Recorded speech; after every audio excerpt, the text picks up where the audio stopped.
সমুদ্রকে সারা জগৎ সমূহের মধ্যে জানিয়ে দিয়েছি, আসমানে জানিয়ে দিয়েছি, প্রথম আসমান, দ্বিতীয় আসমান, সপ্তম আসমান পর্যন্ত আমি জানিয়ে দিয়েছি, জিন জগতের মধ্যে জানিয়ে দিয়েছি, মানব জগতের মধ্যে জানিয়ে দিয়েছি, গাছপালাদের জানিয়ে দিয়েছি, সমুদ্রকে জানিয়ে দিয়েছি।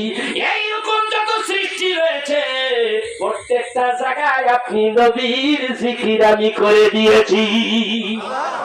এই বিষয়ে আলোচনা, লম্বা আলোচনা, একটু পরে আমি এখানে আসবো ঘুরিয়ান। আমার রাসূল আজকে তিনি তার বাড়িতে, তার অপরাধ কি? তিনি বলেন লা ইলাহা ইল্লাল্লাহ মুহাম্মাদুর রাসূলুল্লাহ, এই জিকির এখানে চলবে না, এই দাওয়াত চলবে না, ইসলামের প্রচার চলবে না, ইসলামের দাওয়াত চলবে না। সেই জন্য রাসূলের উপরে আঘাত এসে গেল। আজকে রাসূলকে মেরেই ফেলা হবে, আজকে রাত্রে মেরে ফেলা হবে। ভাইরা আমার, বন্ধুরা আমার, তারা সকলে বৈঠক বসলো, সেটাকে বলে হয় দারুন নাদওয়া। দারুন নাদওয়া হলো হাজী সাহেবেরা, আপনারা যদি মক্কায় যেয়ে থাকেন, কাবা শরীফের উত্তর দিকে একটু আসবেন, উত্তর দিকে আসলে পূর্ব দিকে যেইটাকে বলা হয় আপনার জাবালে সুর, জাবালে কুবাইস পাহাড়, ওই পাহাড়ের কিনার দিয়ে যেই রাস্তাটা আসছে, একটু সামনের দিকে আগাইয়া গেলে জিন মসজিদ দেখা যায়, তার একটু সামনে একটু বাম দিকেই দারুন নাদওয়া একটা জায়গা আছে। ওই জায়গায় বসে তারা বলতে লাগলো আজকে মুহাম্মদ সাল্লাল্লাহু আলাইহি সাল্লামকে হত্যা করা হবে। লম্বা ইতিহাস, বিভিন্ন গোত্রের থেকে মানুষ নিলেন, এক মুষ্টি মারবো এটা হয় না, সমস্যা হইতে পারে, সব গোত্রের থেকে মানুষ নিব, যুক্তিটা দেখছেন, সবাই নিবি, একসঙ্গে অ্যাটাক করবি। মুহাম্মদ রাত্রিবেলা যখন ঘরের থেকে বের হবে তখনই অ্যাটাক করবি, মেরে ফেলবি। তার পরামর্শ, দারুন নাদওয়ার পরামর্শ হলো, এটার বড় লিডার ছিল আবু জাহিল, তার বড় লিডার ছিল শয়তান। ইতিহাস প্রমাণ করে রে বাবা। এইভাবে যখন ফয়সালা হয়ে গেল, নবীজির গৃহটাকে চতুর্দিক দিয়ে ঘেরাও করলো, গভীর মনোযোগ, চতুর্দিক দিয়ে ঘেরাও করলে হযরত জিবরাইল জানালেন, ইয়া জিবরাইল, আমার বন্ধু হাবিবুল্লাহ নবীরে যাইয়া বল, আমার বন্ধুরে বল, আর জানি দেরি করে না, এই মুহূর্তে মক্কা থেকে মদিনায় হিজরত করতে বল। আমি আল্লাহ বলে দিলাম হিজরত করে যাবে। এই রাত্রিতে রাসূলে আরবি সাল্লাল্লাহু আলাইহি সাল্লাম বের হইয়া দেখে চতুর্দিকে কাফির গোষ্ঠীরা উৎপাইতে আছে, নবী বের হইলেই তরবারি দিয়া টুকরা টুকরা করে ফেলবে। আল্লাহ তাআলা নবী কি করলেন? ভেতরে ঢুকলেন, হযরতে আলী ওখানে ছিলেন, আলী একটা কর্নারের মধ্যে দাঁড়িয়ে ছিলেন। হযরতে আলীকে ডাক দিলেন রাসূলে আরবি, ডাকতে বলে আলী রে একটু কাছে আয় রে আলী, ওই যে দেখ চতুর্দিক আমার গৃহের চতুর্দিক দিয়া কাফেররা দাঁড়িয়ে আছে আমাকে হত্যা করার জন্য। আমি এখন কি করি রে আলী রে, আমি এখন কি করি রে আলী? আলী একটা কাজ কর, আল্লাহ হুকুম করে দিয়েছে আমাকে এখন মক্কা থেকে মদিনায় হিজরত করার অর্ডার এসে গেছে। তুই একটা কাজ কর, আমার এই গায়ের এই চাদরটা মুড়া দিয়ে তুই ঘুমাইয়া থাক, আমি চলে যাই দিক দিয়া। আলী বলেন, ইয়া রাসূলুল্লাহ, দেন দেন, আপনার এই গায়ের চাদরটা মুড়া দিয়া ঘুমাইয়া থাকি, কিন্তু আমি আপনার কাছে একটা আবদার করি গো নবীজি। ও গো নবীজি, আমি আপনার গায়ের চাদরটা মুড়া দিয়া ঘুমাইয়া থাকবো, এই অবস্থায় যদি থাকি আমি, আপনাকে যখন কাফেররা খুঁজতে ঘরের ভিতরে ঢুকবে, আপনাকে মনে করিয়া এই চাদরের মধ্যে আমি থাকবো, আপনাকে মনে করিয়া অন্যের তরবারি আঘাত করবে, আমাকে তো মেরে ফেলবে গো নবীজি। কিন্তু দুঃখ নাই, আমার জীবনের বিনিময় আল্লাহর হাবিব বেঁচে থাকে যেই আমি চাই। নবী গো, আমি শহীদ হয়ে যাব, আমি আপনার কাছে জানতে চাই কাল কিয়ামতের দিন আপনার সঙ্গে আমার সম্পর্ক কি? আল্লাহর হাবিব ডাক কয়, ওরে আমার আলী, আমি নবীজি ওয়াদা করলাম, তুই আলী রে, তুই আমি আল্লাহর নবী জান্নাতে যাব না।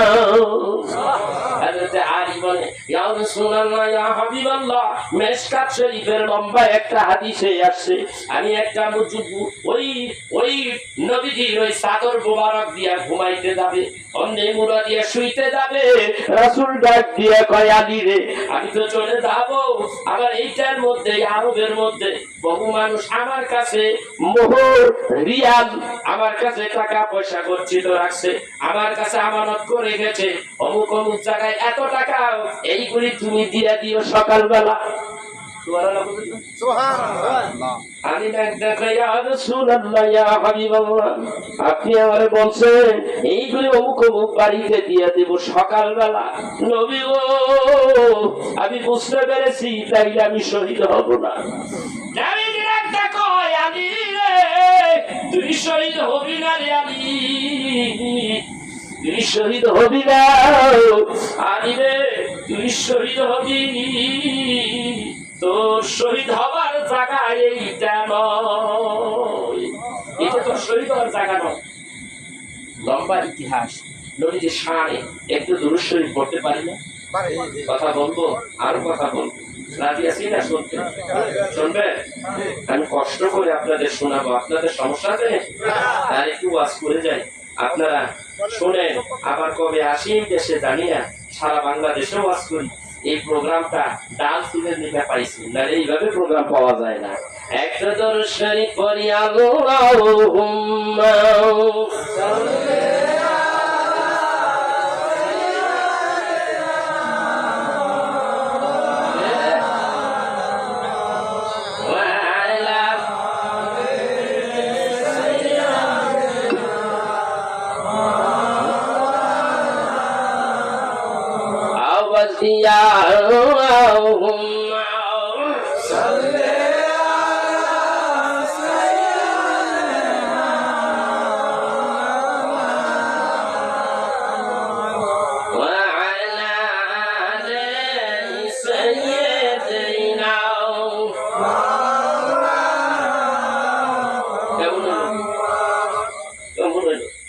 পৃথিবীতে যাহার কোনো হয় না তুলনা, আকাশ বাতাস চন্দ্র সরতি যার লাগি দিবানা, পৃথিবীতে যাহার কোনো হয় না তুলনা, আকাশ বাতাস চন্দ্র সরতি যার লাগি দিবানা, ভুলে যদি যাও গো সবই তারে ভুইল নাও, তিনি আমার কামলিওয়ালা শাহে মদিনা, বলে তিনি আমার কামলিওয়ালা শাহে মদিনা, শাহে মদিনা। যারা আগমনে ধরা এসেছিল বিদায় বেলাতে জানি কেঁদেছিল, যারা আগমনে ধরা এসেছিল বিদায় বেলাতে জানি কেঁদেছিল, যাকে হারানো যন্ত্রণা তিনি আমার কামলিওয়ালা শাহে মদিনা, যিনি আমার কামলিওয়ালা শাহে মদিনা।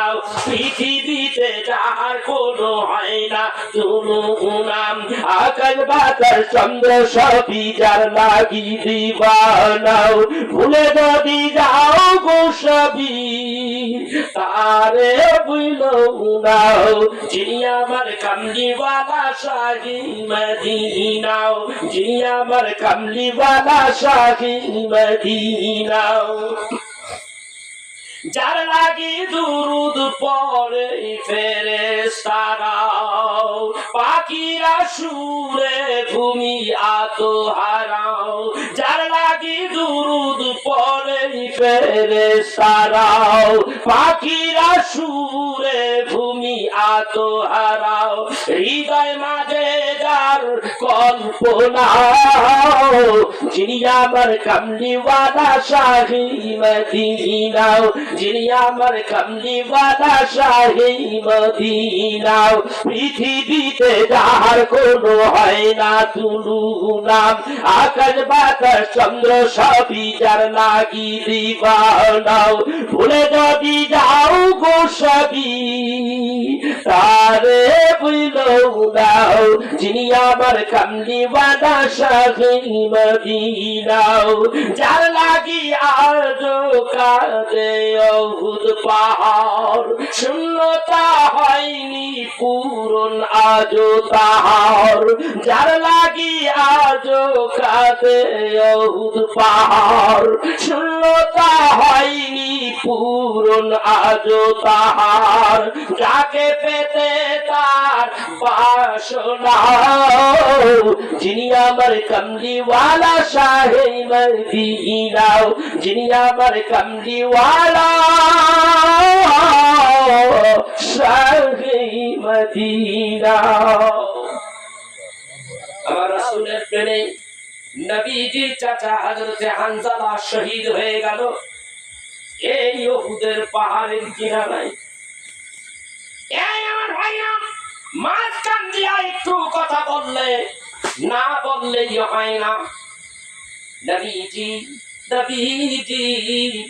প্রেমে চাচা হযরত হানজালা শহীদ হয়ে গেল, আমির হামজা শহীদ হয়ে গেল।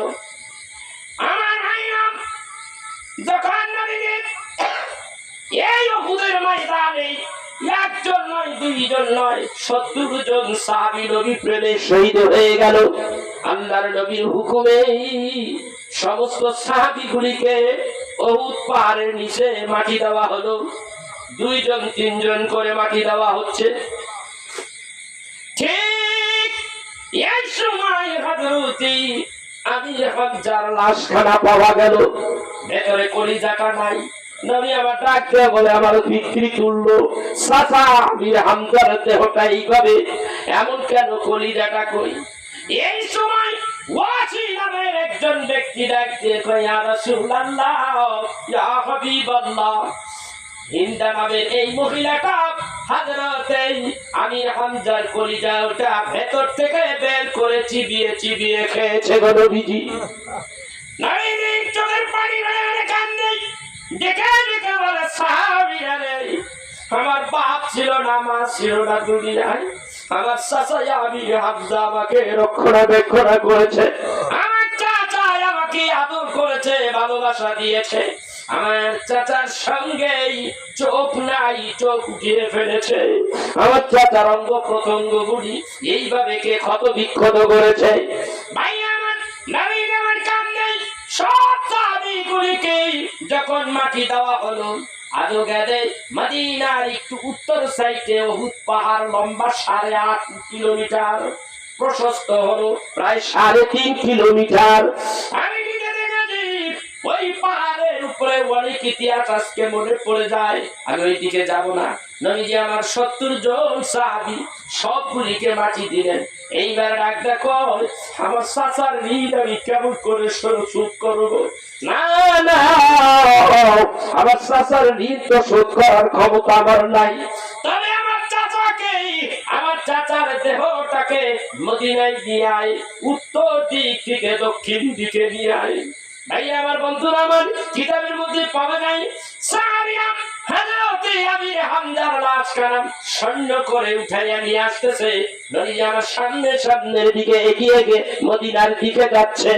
এমন সময় সাহাবীরা ডাক দেখো ইয়া রাসূলুল্লাহ ইয়া হাবিবাল্লাহ, আর সামনে আগাবেন না গো নবীজি, একটু দাঁড়ান গো নবীজি, তাকায়া দেখেন পিছনে। লইয়া মদিনার দিকে রওনা হচ্ছি, হেঁটে হেঁটে যাচ্ছি, পেছনে তাকাইয়া দেখেন উহুদ পাহাড় আমাদের সঙ্গে আসতেছে গো নবীজি। নবীজি পিছনে তাকাইয়া ডাকতে বলে ও সাহাবীরা রে, এই উহুদ পাহাড় আমাদের ভালোবাসে, আমি নবীজি উহুদ পাহাড়কে ভালোবাসি। আমি বললাম এই উহুদ পাহাড়টা আল্লাহ তাআলা জান্নাতের ভিতরে ঢুকিয়ে দিবেন, এই উহুদ পাহাড়কে আল্লাহ তাআলা নিজে ভালোবাসেন। এই উহুদ পাহাড় চাই না আমার চাচাকে আমি মদিনায় নিয়ে যাই, আমার চাচাকে এই উহুদ পাহাড়ের কিনারায় আমার চাচা আমির হামজাকে মাটি দিয়া দেই। এই আমার বন্ধুরা আমার হাদিস সাহেবরা দেখবেন ওইখানে কোনো কবরের কোনো আলামত নাই, কিন্তু হযরতে আমি হামজার কবরটা অনেক লম্বা প্রশস্ত, ঠিক না বেটি? দেখছেন না কত বড়, শুধু একটা কবরই দেখা যায়, আর তার চতুর্পাশে আরো যত সাহাবী আছে তাদেরকে মাটি দেওয়া হয়েছে। হাদিস সাহেবের ওখানে যায়, একটু হাদিস সাহেবেরা যায় যদি ওখানে চিন্তা করে, নবীর এই জীবনীর কথা যখন চিন্তা হয়, অহুদের ময়দানে নবীজির দুইটা দাঁত ভেঙেছে, এইভাবে সাহাবীরা শহীদ হইয়া গেছে,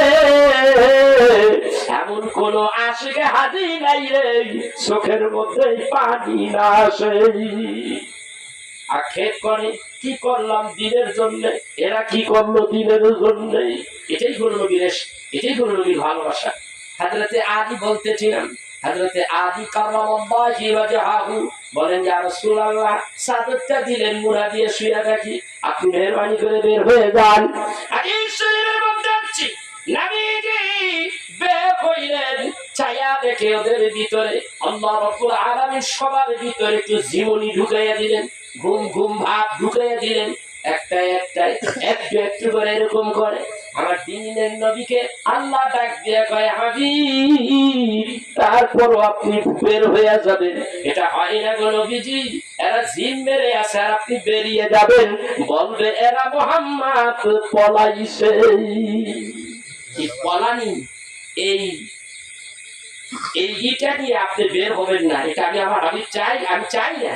আপনি একটা কাজ করেন, আপনি পায়ের নিচের থেকে মাটি উঠান, এক মুষ্টি বালু উঠান, শাহাতিল উযু পড়েন, রাসূল পড়লেন, পড়ে সবাইকে জোরে জোরে কোরআন সূরা ইয়াসিন থেকে তেলাওয়াত করলেন।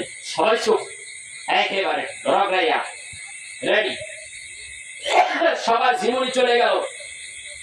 ইয়া রাসূলুল্লাহ, ইয়া হাবিবাল্লাহ, দেরি করবেন না গো নবীজি, এদেরকে টার্গেট করে আপনার হাতের মুষ্টির বালুগুলি এদেরকে মেরে দেন। মেরে দিলে সকলের চোখের ভিতরে বালুর গুড়াগুড়ি ঢুকে গেছে, সবার ভিতরে ডুববে, এটা কেমন কথা? আল্লাহ ডাক দিয়া বলেন, ওয়ামা রমাইতা ইয রমাইতা ওয়ালাকিন্নাল্লাহ রামা। নবীজিকে আল্লাহ জানায় দিলেন, আমি অন্য এক সময় জানায় দিলেন, হাবিব রে আপনি এই বিপদের সময় সবাইকে টার্গেট করে যে বালুটা মারলেন, কেমন করে সবার চোখের মধ্যে তা ঢুকলো? ও নবীজি আপনি শুধু মেরেছেন, আর আমি রব্বুল আলামিন আমার কুদরত প্রত্যেকটা কাফেরের চোখের মধ্যে ধইরা ধইরা আপনি হাবিবকে বাঁচাইয়া দেওয়ার জন্য বালিগুলি ঢুকাইয়া দিয়েছি। সুবহানাল্লাহ, সবার চোখের মধ্যে ঢুকেছে। আপনার কাজ ছিল মেরে দেওয়া, আর আমার কাজ ছিল তাদের চোখের ভিতরে ঢুকিয়ে দেওয়া। আল্লাহু আকবার কাবীরা। এইভাবে মুসলমানদেরকে আল্লাহ বিজয় করেছেন, এভাবে তাদেরকে বাঁচিয়ে দিয়েছেন। আল্লাহ তাআলার নবী বের হয়ে গেলেন সোজা হযরত আবু বকর। কার বাড়িতে? আবু বকরের বাড়ি। ইয়া আবু বকর, আবু বকর বলতে দেই দরজা খুলে গেছে, একটা ডাকের বেশি দুইটা না, রাতের গভীর। লাব্বাইক ইয়া রাসূলুল্লাহ। দরজা খুলে গেল। দরজা যখন খুলে গেল, রাসূলে খোদা সাল্লাল্লাহু আলাইহি ওয়াসাল্লাম ডাক দিয়ে কয়, আদি আবু বকর রে, আগে জবাব দাও, এই গভীর রাতে তুমি ঘুমাছো নাই? একটা ডাক দিলাম, এক ডাকে তুমি কেন আমার জবাবটা কেমন করে দিলা? ইয়া রাসূলুল্লাহ, আজকে থেকে 6 মাস আগে আপনি আমাকে একটুখানি ইঙ্গিত দিয়ে রাখছিলেন গো নবীজি, সেই থেকেই আমি রাত্রিবেলা দরজা লাগাইয়া পিঠটা লাগাইয়া দাঁড়াইয়া থাকি, আর অ্যালার্ট থাকি, সতর্ক থাকি, কোন সময় যেন আমার হাবিব আমাকে একটা ডাক দিবে, আর আমি যদি ঘুমাইয়া থাকি একটা ডাক দিয়া বিপদের সময় সে চলে যাবে, কিয়ামতের দিন আল্লাহর কাঠগড়ায় আমি আসামি হয়ে যাব। না, এটা হতেই পারে না, এটা হতেই পারে না ইয়া রাসূলুল্লাহ। সেই জন্য আমি দরজার কিনারে এইভাবে পিঠটা লাগাইয়া দাঁড়াই থাকি। আমার ভাইরা, বুখারী শরীফের ৫ম ভলিউমের ভিতরে আল্লামা আজিজুল হক সাহেব এই ঘটনাটা এইভাবে এনেছে, এবং মিশকাত শরীফের মধ্যে এসেছে এই আপনার হিজরতের ঘটনাটা এইভাবে এসেছে, আর এই পিঠ লাগিয়ে দাঁড়িয়ে আছে এই বুখারীর অনুবাদে ৫ম ভলিউমের মধ্যে তিনি এই কথাগুলি তুলে ধরছে। ভাইরা, এখন ডাক দেখায় আবু বকর, সময় নাই, জলদি বের হয়ে পড়ো। ইয়া রাসূলুল্লাহ উঠেন ঘোড়ায়, আমি আগেই দুইটা ঘোড়া রেডি করে রাখছি আপনার জন্য আর আমার জন্য। উঠলেন ঘোড়ায়, সামনের দিকে এগুচ্ছে। ভাইরা আপনারা তো দেখেন নাই কাবা শরীফের কিনারায় আল্লাহর হাবিব কোথায়? কাবা ঘরের একেবারে পূর্ব দিকে জাবালে কুবাইস পাহাড়। এই কুবাইস পাহাড়ের মধ্যে এই বাড়ির মধ্যে তিনি ওখান থেকে বের হয়ে সোজা কোথায় গেলেন? মদিনার উত্তর দিকে। নবী যায় কোন দিকে? নবী চলে গেলেন একেবারে কাবা শরীফের পূর্ব দিক ঘেঁষা একবার সোজা পশ্চিম দিকে, আমাদের বাংলাদেশের অনুপাতে সোজা পশ্চিম দিকে মেসফালা কেদুয়া দিয়া একেবারে বাইর হয়ে চলে গেলেন। এই পাহাড় চলে গেছে আপনার কি জাবালে কুবাইস পাহাড় হইয়া এইভাবে যাইতে যাইতে সামনেই এই মোড়টার ভিতরে হলো শিহাবে আবু তালিব।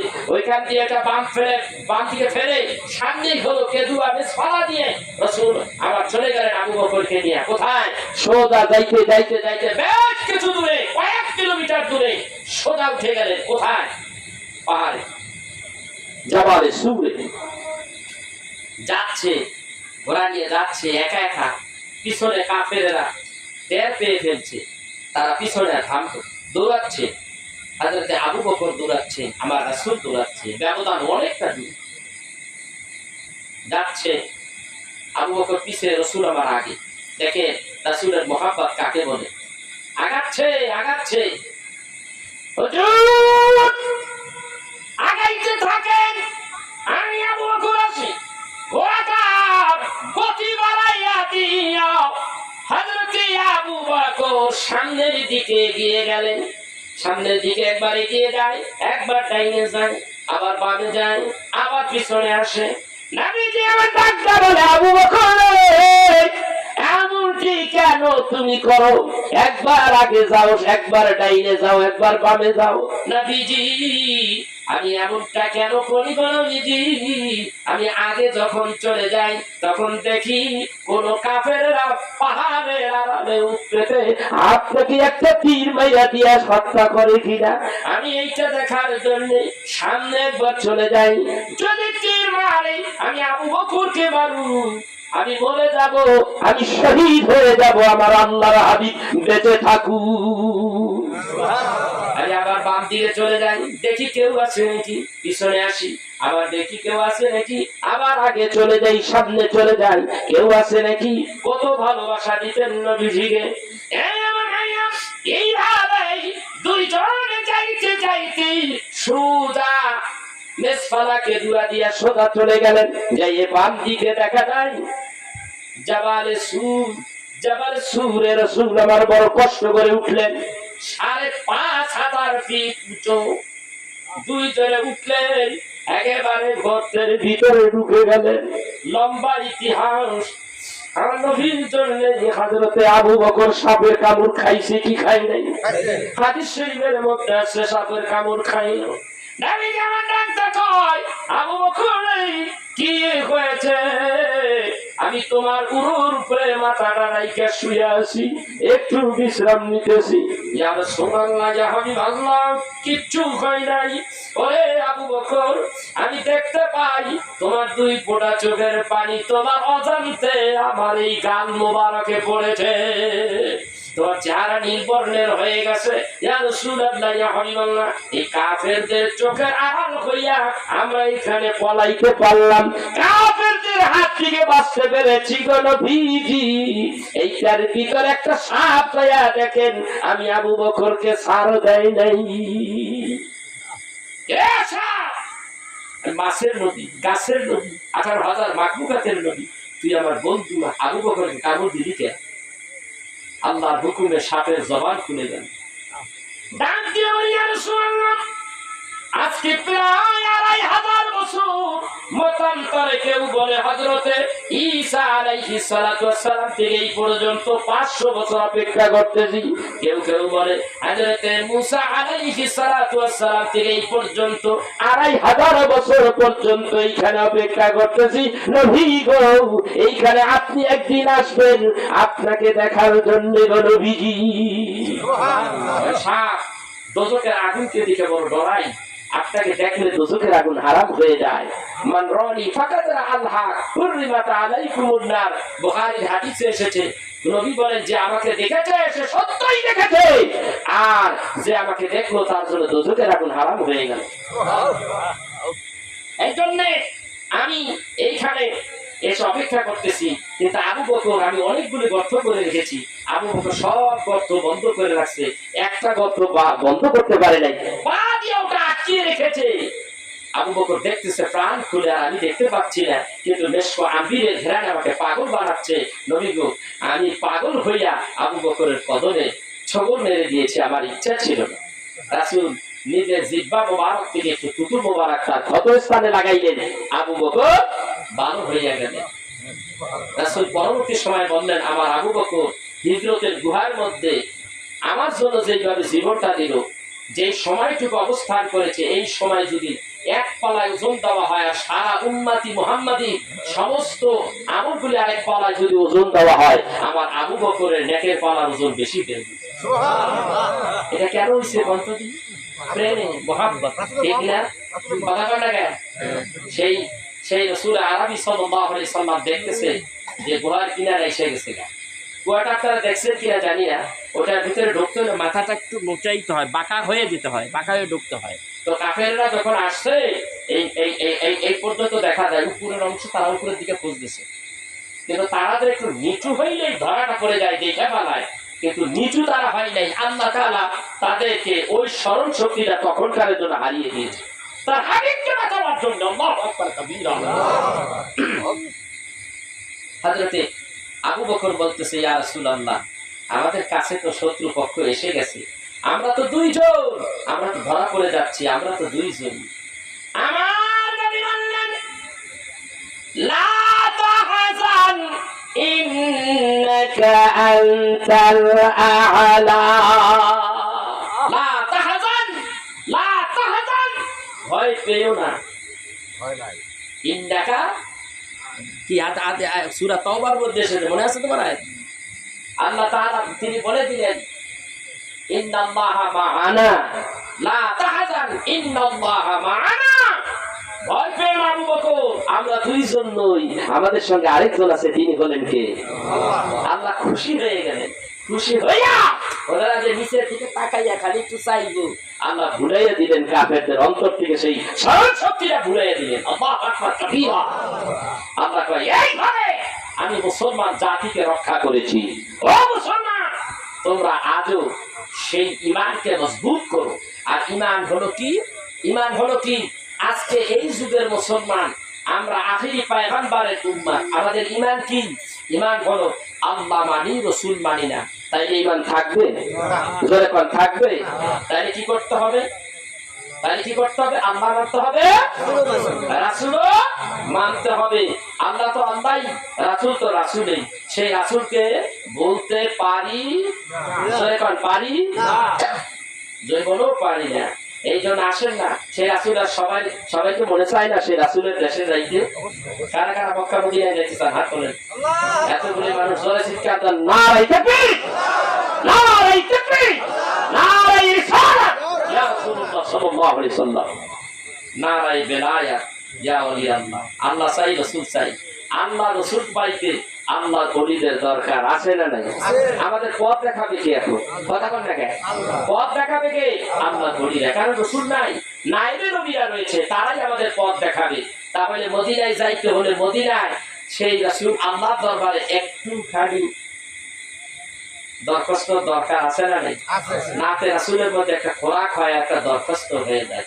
আসেন না, একবারে গান গাইছে কি, দে দে দে পাল তুলে দে, কয়নি কথা কয় না কেন? আমি কি করবো? কর গান করবো একটা, এই গান হজম হবে? দে দে দে পাল তুলে দে, মাটি হালা করিস না, ছেড়ে দে নৌকায় আমি যাব মদিনা। বলবো সবাই বলেন আমার সাথে, ছেড়ে দে নৌকায় আমি যাব মদিনা। বলেন ছেড়ে দে পাল তুলে দেয়, ছেড়ে দে পাল তুলে দেয়, মাঝি হেলা করিস না। ছেড়ে দে নৌকায় আমি যাব মদিনা। বলেন ছেড়ে দে নৌকায়, জোরে ছেড়ে দে নৌকায়। মক্কায় নবী এলো মায়ামিনার ঘরে, হাসিলে হাজার মানি, কাঁদিলে মুক্তা ঝরে। মারহাবা করুন। মক্কায় নবী এলো মায়ামিনার ঘরে, হাসিলে হাজার মানি, কাঁদিলে মুক্তা ঝরে। আল্লাহ তার সহায়, তার কিসের ভাবনা, আল্লাহ তার সহায়, তার কিসের ভাবনা। ছেড়ে দে নৌকায় আমি যাব মদিনা। বলেন ছেড়ে দে নৌকায় আমি যাব মদিনা। ছেড়ে দে পাল তুলে দেই, ছেড়ে দে পাল তুলে দেই, মাঝি হেলা করিস না। ছেড়ে দে নৌকায় আমি যাব মদিনা। ছেড়ে দে নৌকায় আমি যাব মদিনা। যে নূরের রৌশনীতে দুনিয়া গেছে ভরে, সে নূরের বাতি জ্বলে মদিনার ঘরে ঘরে। যে নূরের রৌশনীতে দুনিয়া গেছে ভরে, সে নূরের বাতি জ্বলে সবারই অন্তরে। ঠিক রে, সবার অন্তরে আছে না রাসূল? কথা কর আছে না? আছে না নবী? আছে কিনা? আল্লাহ তার বন্ধু, আল্লাহ তার বন্ধু, তার কিসের ভাবনা। আল্লাহ তার বন্ধু, তার কিসের ভাবনা। ছেড়ে দে নৌকায় আমি যাব মদিনা। বলেন ছেড়ে দে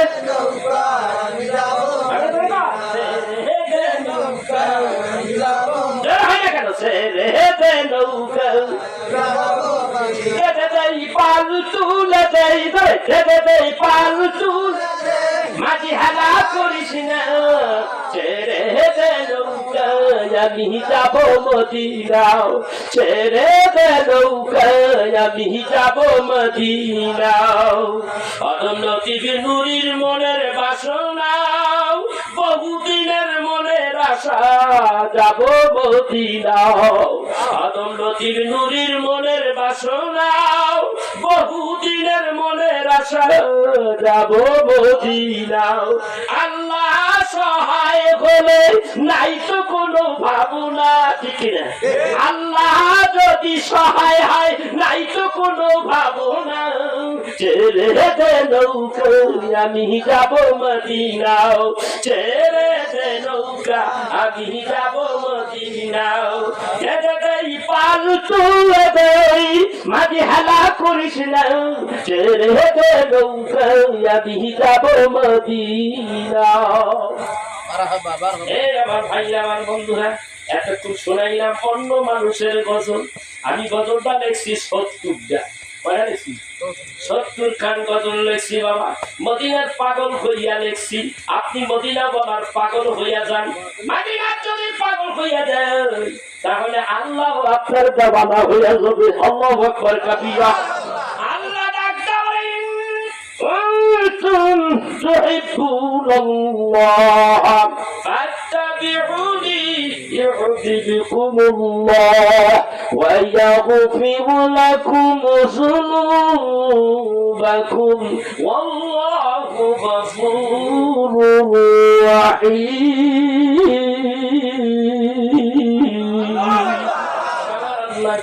যদি আমারে পাইতে চাও, নবী প্রেমের পাগল হও। আল্লাহু আকবার। আমারে যদি পাইতে চাও, নবী প্রেমের পাগল হইয়া যাও। নবী প্রেমের পাগল যদি তুমি হয়ে যাইতে পারো, তাহলে শোনো, আমি আল্লাহ নবীর পাগল যারা, নবীর পাগল যারা, আমি আল্লাহ ইউহিব্বুকুমুল্লাহ, আমি খুশি হইলাম তাদের উপরে। সুবহানাল্লাহ। নবীর প্রেমের পাগল হইলে আল্লাহ খুশি হয়। আল্লাহ খুশি হইয়া বলে ওয়াগফির লাকুম যুনুবাকুম, আমি আল্লাহ জীবনের সব গুনাহগুলি তার মাফ করে দিলাম। তাইলে যেই কাজ করলে গুনাহ মাফ হয়, সেই কাজ বেশি হবে না কম হবে? তাইলে রাসূলের মহব্বত করলে, ভালোবাসা করলে, বেশি বেশি মহব্বত করলে গুনাহ মাফ হয়। মহব্বত করা যাবে কি যাবে না? ধীরে ধীরে কথা শুনতে থাকেন। সেই জন্য আমি বলি, আমার নিজের বানানো, মদিনায় আমায় পাগল করেছে, মদিনায় আমার মন কেড়েছে, মদিনায় আমায় পাগল করেছে, মদিনায় আমায় পাগল করেছে, মদিনায় আমার মন কেড়েছে।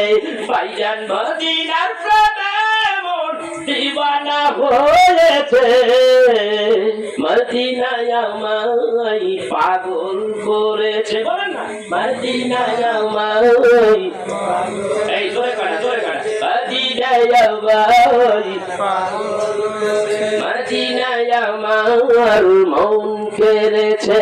ভাইজান মদিনার প্রেমে মন দিওয়ানা হয়েছে, মদিনায় আমায় পাগল করেছে। জিতায় শুয়ে আছেন দয়াল নবীজি, যাহার প্রেমেতে পাগল সবই। জিতায় শুয়ে আছেন দয়াল নবীজি, যাহার প্রেমেতে পাগল সবই। যাহার প্রেমের রশিতে আমায় বেঁধেছে, মদিনায় আমায় পাগল করেছে। বলুন, মদিনায় আমায় পাগল করেছে, মদিনায় আমার মন কেড়েছে। যাহার প্রেমেতে স্বয়ং আল্লাহ তাআলা, যাহার প্রেমেতে মন তলাও, যাহার প্রেমেতে স্বয়ং আল্লাহ তাআলা, যাহার প্রেমেতে মন তালাও। নবীর প্রেমেতে মন পাগল হয়েছে, মদিনায় আমায় পাগল করেছে, মদিনায় আমার মন কেড়েছে। ভাইজান মদিনার প্রেমে মন দিওয়ানা হয়েছে, মদিনায় আমার মন কেড়েছে। যিনি হলেন আয়াতুন নবী, উম্মতের আমল দেখেন সবই। যিনি হলেন আয়াতুন নবী, উম্মতের আমল দেখেন তিনি। তাই তো আশিকেরা নবীর প্রেমে দিওয়ানা হয়েছে, মদিনায় আমার মন কেড়েছে, মদিনায় আমার মন কেড়েছে। এরকম গজল অনেকগুলি বানাইছে, এই যেখানে একটা রাখছি, রসুলের রওজার কিনারে বসে গেলে বাইরে সাইডে বসে, কাছে তো থাকতে দেয় না, হাঁটতে হয়। এখানে বলে, জীবনে দেখিনি তোমার ও গো নবীজি, জীবনে দেখিনি তোমায়, জীবনে দেখিনি তোমায় নবীজি, জীবনে দেখিনি তোমায়। না দেখিয়া ঈমান এনেছি, না দেখিয়া ঈমান এনেছি, দেখা দাও আমায়। জীবনে দেখিনি তোমায় নবীজি, জীবন